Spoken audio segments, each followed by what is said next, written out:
उप मुख्यमंत्री और नगरीय प्रशासन मंत्री अरुण साहू बताएं कि रायपुर के शास्त्री चौक में स्काई वॉक के जल्द कराया जाए निर्माण। शारदा चौक से तात्यापारा तक के सड़क चौड़ीकरण देगी मंजूरी।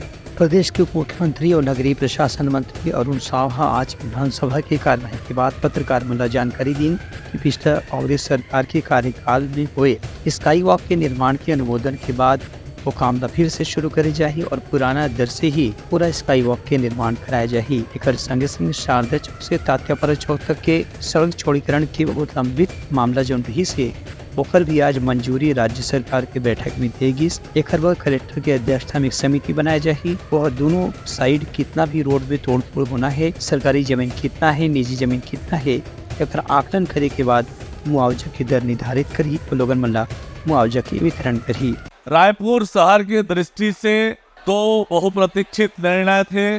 उन दोनों निर्णय को माननीय मुख्यमंत्री विष्णुदेव साय जी की अध्यक्षता में एक बैठक करके निर्णय ले लिया गया है। अब रायपुर के शास्त्री चौक के स्काई वॉक को पूर्व अनुमोदित योजना के हिसाब से उसका निर्माण किए जाने का निर्णय लिया गया है। भारतीय जनता पार्टी की सरकार के समय शहर के यातायात लोगों की सुविधा के दृष्टि से स्काई वॉक का निर्माण किया जा रहा था।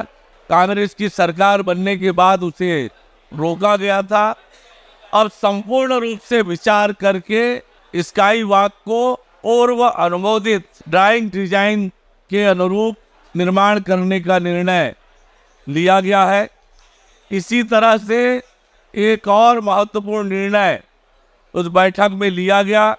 शारदा चौक से तात्यापारा चौक तक सड़क के चौड़ीकरण के लिए भी शासन ने माननीय मुख्यमंत्री जी की अध्यक्षता में बैठक करके निर्णय लिया है कि इसके लिए कलेक्टर रायपुर की अध्यक्षता में एक कमेटी बनाई जाए।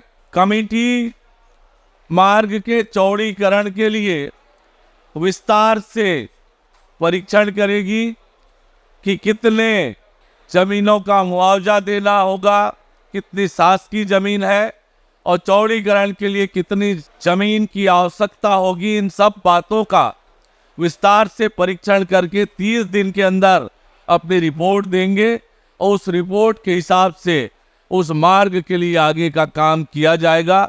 ये निर्णय मुख्यमंत्री विष्णुदेव साय जी की अध्यक्षता में लिया गया।